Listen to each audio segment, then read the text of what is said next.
Did you guys see the? Alright, today we're making these s'mores. First, you gotta get your 2 marshmallows. This is one. This is a little bit controversial. You go to the fire, just gotta let it burn.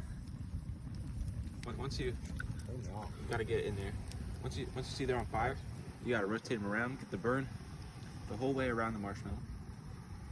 Just let them burn for a little bit until the fire goes out. And as they're burning, you wanna bring them over here.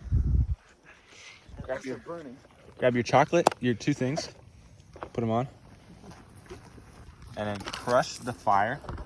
You see how they're still on fire? There we go. Flaming in and the it's mouth. all slimy and yummy. It could be on fire. You got me.